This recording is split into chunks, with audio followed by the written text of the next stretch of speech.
Hello दोस्तों, good morning. मैं सदाब sir Sanskrit classes में आपका बहुत बहुत स्वागत करता हूँ। देखिए, पंचमी विभक्ति अपदान कारक का हम लोग कारक सूत्र पढ़े थे, पार्ट 1 पढ़े थे इसका। आज हम लोग पढ़ने वाले हैं इसका पार्ट 2 पढ़ेंगे। पंचमी विभक्ति का अपदान कारक पंचमी विभक्ति, इसका हम पार्ट 2 पढ़ने वाले हैं। पार्ट 2 में पंचमी विभक्ति को मैं खत्म करूंगा, उसके बाद सूत्र खत्म करके बहुत ही जल्द संधि में स्टार्ट कर दूंगा। आइए देख लेते हैं हम लोग। हमारा पहला सूत्र है, इसका 3 सूत्र मैंने पार्ट 1 में पढ़ा दिया है और आज चौथा सूत्र मैं पार्ट 2 में पढ़ाऊंगा। चौथा से शुरू करता हूं। चौथा सूत्र है, बहुत ही इंपॉर्टेंट सूत्र है हमारा। ये चौथा बोर्ड मॉडल है। ये सूत्र का नाम है भित्रार्था नाम भय हेतु। भित्रार्था नाम भय हेतु, अथवा दूसरा नाम है भय योगे पंचमी, अथवा भय योगे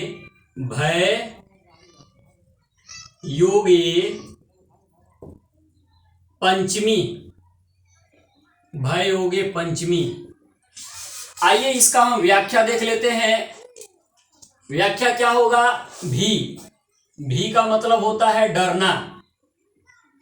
डरना, और इसके बाद होगा त्रा का मतलब होता है रक्षा करना। भी या त्रा धातु के योग में जिससे भय या रक्षा होती हो, धातु के योग में जिससे भय या रक्षा होती हो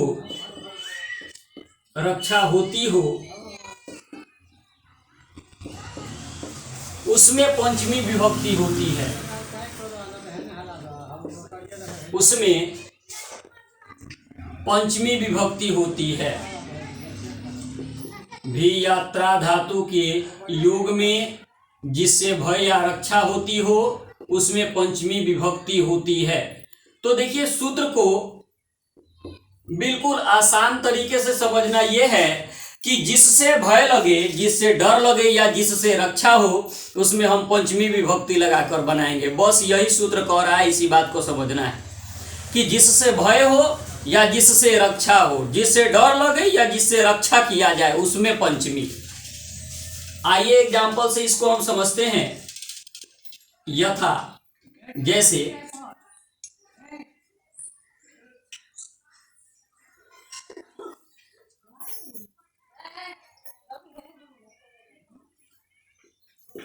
कहा जाए राधा सांप से डरती है। राधा सांप से डरती है। तो आप ध्यान दीजिए, किससे भय हो रहा है? राधा को डर लग रहा है किससे? सांप से। तो इसमें पंचमी हम लगाएंगे।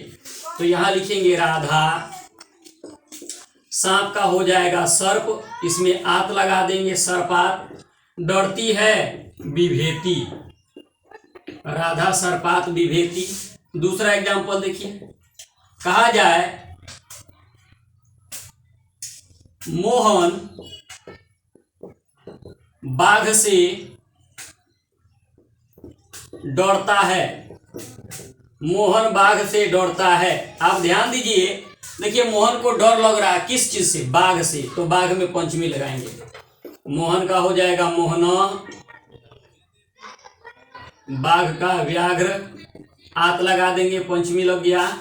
डरता है का संस्कृत हो जाएगा हमारा विभेति। अगला एग्जाम्पल देख लेते हैं,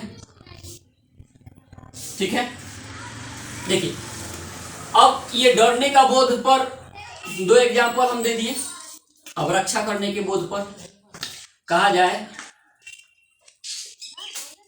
गुरु शिष्य को पाप से बचाते हैं। गुरु शिष्य को पाप से बचाते हैं। आप इस वाक्य में ध्यान दीजिए, शिष्य की रक्षा गुरु जी कर रहे हैं, किस चीज से? पाप से। पाप में पंचमी लगाएंगे, तो यहां पे बनाएंगे गुरु शिष्यम को चिन्ह है तो द्वितीय विभक्ति लगाएंगे, शिष्य में म हलन, शिष्यम पाप से। पंचमी विभक्ति पाप में लगेगा तो हम यहाँ पे आत लगा देंगे। बचाते हैं का त्रायते, त्रायते माने रक्षा करता है या बचाता है, दोनों होता है। अगला एग्जाम्पल इसका देखते हैं हम लोग। छाता धूप से बचाता है, छाता धूप से बचाता है। इस वाक्य में आप ध्यान दीजिए कि रक्षा हो रहा है किस चीज से? धूप से। तो छाता धूप से बचाता है, कैसे बनेगा? यहाँ पे बन जाएगा हमारा छत्रम धूप का होता है आतप, आतप। अब इसमें पंचमी लगाइएगा तो आत लगा दीजिए, आतपात। बचाता है त्रायते, बचाता है का संस्कृत हो गया त्रायते। एक और देख लीजिए एग्जाम्पल। ईश्वर हम लोगों को संकट से बचाते हैं सॉरी, ईश्वर हम लोगों को संकट से बचाते हैं, संकट से बचाते हैं। ईश्वर हम लोगों को संकट से बचाते हैं। इस वाक्य में वाक्य को बनाया जाए, रक्षा हो रही है संकट से, तो ईश्वर का हो जाएगा ईश्वर हम लोगों को का होगा असमान। संकट में पंचमी लगाएंगे तो संकट आत लगा दें, संकटात। बचाते हैं त्रायते, हो गया यहाँ पे। तो ये हमारा कंप्लीट हो गया। बहुत इंपॉर्टेंट है, इसके तरफ ध्यान देना है। एग्जाम में आपका इसी टाइप का, एकदम इसी टाइप का पूछा जाता है अनुवाद, तो इस पर ध्यान देना पड़ेगा आपको, बहुत इंपॉर्टेंट है आपके लिए ये। चलिए मैं आगे बढ़ता हूं, आगे देख लेता हूं। अगला सूत्र देख लीजिए। चलिए मैं मिटा दे रहा हूं इसको, स्क्रीनशॉट लेना है, लीजिए जल्दी फटाफट। अब हम लोग पढ़ने वाले हैं बहिर्योगे पंचमी। क्या पढ़ने वाले हैं? अगला हमारा सूत्र है 5 नंबर, बहिर्योगे पंचमी। अब बहिर्योगे मतलब, बहिर का मतलब बही, और बही का मतलब बाहर होता है। बाहर के योग में हम पंचमी विभक्ति लगाएंगे। जैसे मान लीजिए कहा जाए गांव से बाहर, घर से बाहर, विद्यालय से बाहर, तो ऐसा बोध हो तो हम पंचमी विभक्ति लगाकर बनाते हैं। आइए सूत्र को देख लेते हैं। 5वां हमारा सूत्र है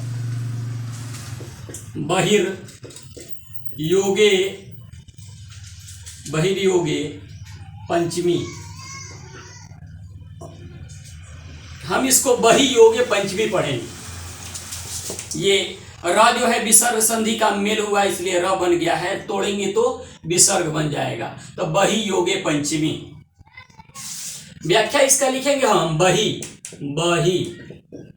का मतलब होता है बाहर। बही के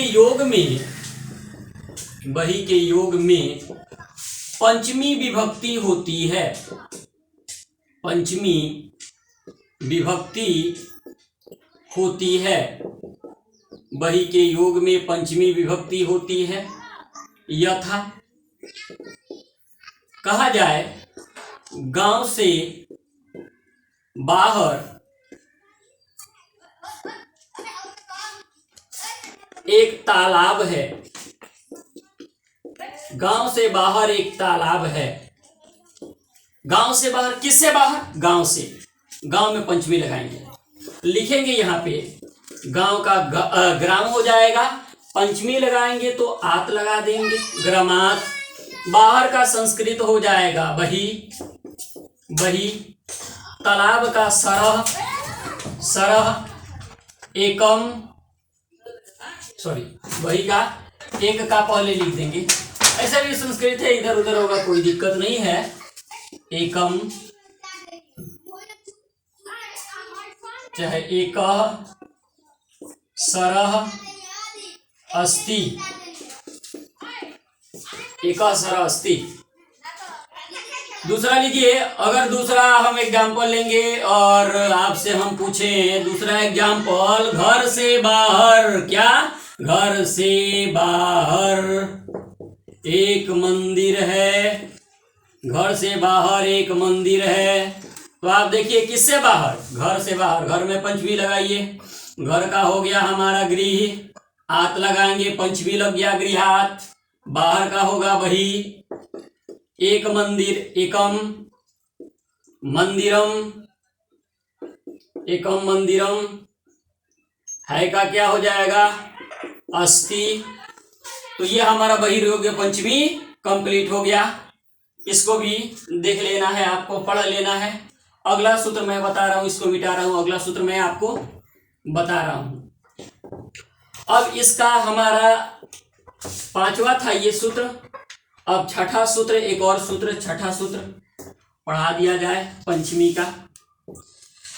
ये हमारा 6 नंबर सूत्र हो जाएगा, हेतौ पंचमी तृतीया च, हेतौ पंचमी तृतीया च। देखिए इसमें पंचमी तृतीया दोनों से इसको हम बना सकते हैं, इसीलिए पंचमी तृतीया च लिखा जा रहा है, हेतु पंचमी तृतीया च। तो यहाँ पे व्याख्या लिखेंगे हम, हेतु, हेतु का अर्थ होता है कारण, हेतु के अर्थ में तृतीया या पंचमी विभक्ति होती है, तृतीया या पंचमी विभक्ति होती है हेतु के अर्थ में, यानी कारण के अर्थ में। किसी प्रकार का कारण हो तो उसके अर्थ में तृतीय या पंचमी विभक्ति लगाकर बनाएंगे। यथा, जैसे कहा जाए, वह पुत्र शोक से रोती है। कारण क्या है, पुत्र का शोक है, पुत्र शोक से रोती है, वह पुत्र शोक से रोती है। बनाया जाए, वह का सह पुत्र शोक है, बेचारी को पुत्र का शोक है, तो पुत्र शोकात रोदिति, रोदिति माने रोती है। कहा जाए, श्याम खुशी से नाचता है।